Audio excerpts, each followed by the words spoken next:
Hello guys, as I said in the previous video, this will be a lyrical/poetic analysis of the songs featured in the album Mr. Morale and the Big Steppers. This analysis on this video is my subjective experience with the lyrics. I admire Kendrick a lot, so I wanted to share with others my enthusiasm for his art. So now, without further ado, let's analyze the second song of the album, N95.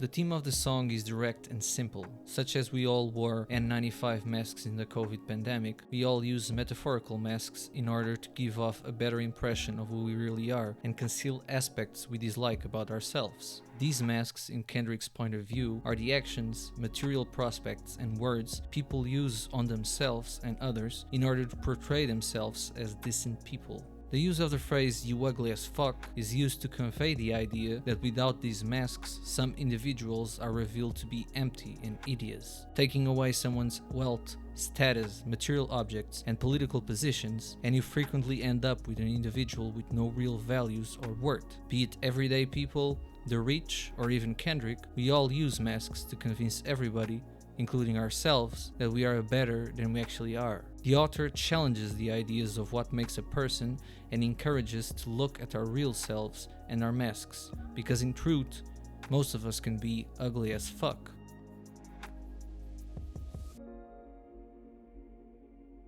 In verse 1, Kendrick employs an anaphora, which is the repetition of words or phrases in a group of poetic lines.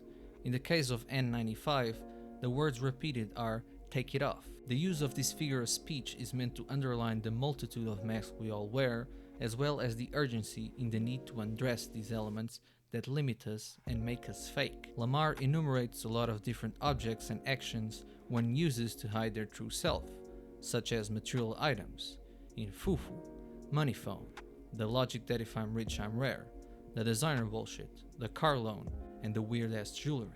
He also mentions fame and power chasing, such as cloud chase, flex and white lies, fabricated streams and microwave memes, idols, front flag and perception, unloyal, fake deep and fake woke, and our need to live in the digital world, Wi-Fi. All these objects and actions prevent everyone from facing themselves, and by extension keep us all ignorant and unaware of who we are. It is only by taking everything off that the true individual is laid bare. The author highlights the need to be honest with oneself, taking off all the fakeness to be in contact with the real, something he too did in order to heal himself and further his therapy. The chorus works as a synthesis of the theme of the song. With a strong hook, Kendrick declares that many, without their precious masks, are indeed ugly as fuck and are out of pocket. They don't have an understanding of what really matters or who they really are. The presence of immense wealth, two ATMs, doesn't mean one has more knowledge or value than another. Money is just another mask. One must work at all times to take their own masks off and be better. They need to be more in contact with the real world outside and get back in pocket about what is important in human existence.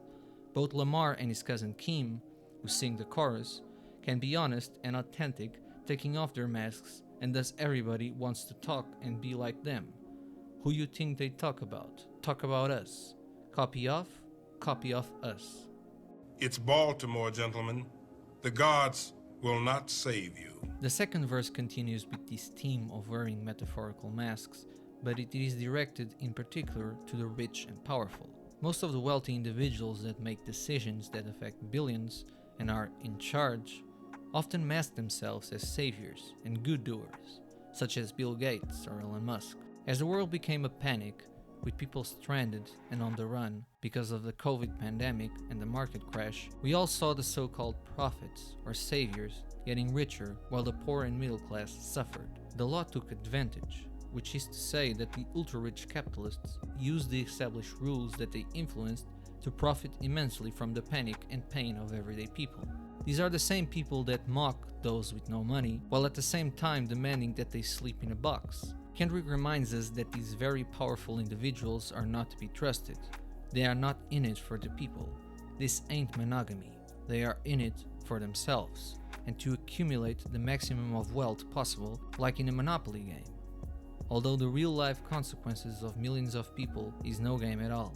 Lamar is shocked by what he perceives as an extreme lack of empathy by the ruling class. I gotta relax when I feel. He is done being comprehensive with the state of things. It is not about being black or white or good or bad, but to really be for the people and the community.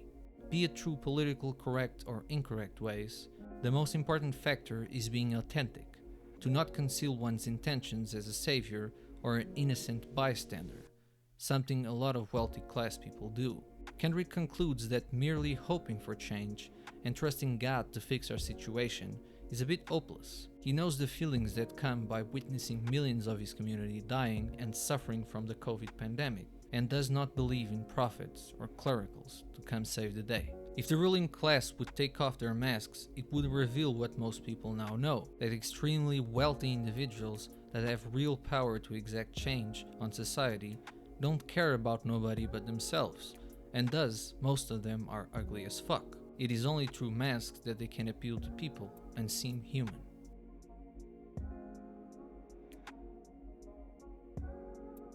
In this short bridge, Kendrick acknowledges he is relatively safe from all this panic stemming from the COVID pandemic.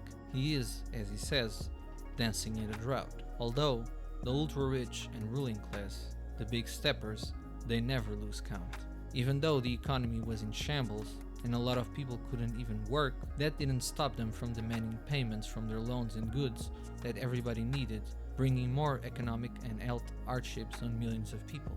However, Kendrick is very wealthy and thus free from all these problems. He is safe to vent in his safe house, exploring the masks he himself uses and starting a personal process of healing. In the third verse, Kendrick vents his truth through analyzing the masks he wears and talking about what he really feels and perceives about this panic and society nowadays. He talks about his lived experience, the cameras moving whenever he moves, his family suing whatever he makes, his homies attracting the feds, his pupils on skates. Lamar examines his own personal masks and is honest about the truth. His incredible fame is claustrophobic. His own family sues him. His community and homies are often getting into trouble. He doesn't declare that he is a very famous musician with a perfect family and friends. He instead deconstructs the idea that an artist in his position is supposed to be super happy and have a perfect life. In a way, he sheds the masks of fame and wealth, revealing that his experience is just as humane as the next man. Kendrick also analyzes how one's power and wealth makes one question its ethics and goodwill, deciding how to portray themselves, their mask, their aesthetic. As he asks, what would you do for aesthetic? Would you sell your soul on credit? Or sell your brother for leverage? The author poses these questions as a way of questioning the audience and also himself about how far one goes to preserve the masked personality we all use. In order to keep your cash and status, will you sell your soul or those who love you?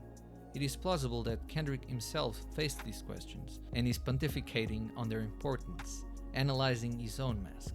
Lastly, Lamar talks about those in the world that feel that only their community is important, be it in the Black, LGBTQ+, or Jewish communities. All of them suffer profoundly for different reasons.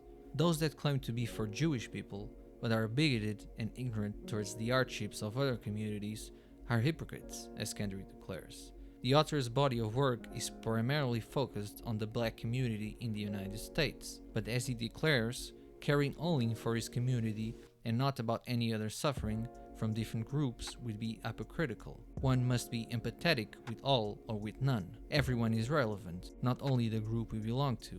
This caring for only our community can also be seen as a mask one wears in order to see themselves as benevolent and not selfish. In the end of the day, the COVID pandemic affected millions of people from numerous communities, and they are all relevant.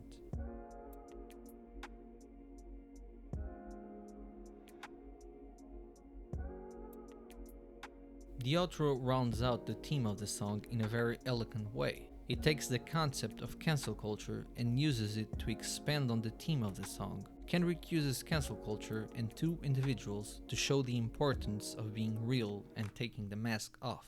The two people he refers to are Jay-Z and Oprah. In a famous interview, these celebrities both took a stance in the subject of the use of the N-word. For Jay-Z, the word should be used by the black community in order to give a new meaning and destroy its historical roots tied to racism. N-word as empowering. For Oprah, the word should not be used at all. It is too tied with the racist past, and saying the word will only normalize it for other people and obfuscate its historical significance. Kendrick declares that he is both Oprah and Jigga, Jay-Z, and thus shows the audience that what is important is what one really thinks, not what is politically correct or nice. Both Jay-Z and Oprah have opinions that could theoretically be cancelled. However, that did not stop them from speaking their truth and opinion. We use masks to appeal to the mediocre. We entertain old toxic friends. We do all this in the service of preserving a nice image of ourselves from fear of being cancelled. This idea that we are not allowed to speak what we feel and perceive to be the truth makes us all wear masks and talk about things that don't matter. If all people do is worry about critics, then they are condemned to use their masks forever. Kendrick pushes for us to take off our masks and face the music. That ain't protocol. Screw cancel culture, screw the ruling class, screw the objects and actions that keep us from being aware of our reality. Take the mask off and be yourself. Because if all you are is your mask, then maybe one day you will see yourself for real and see that you are ugly as fuck.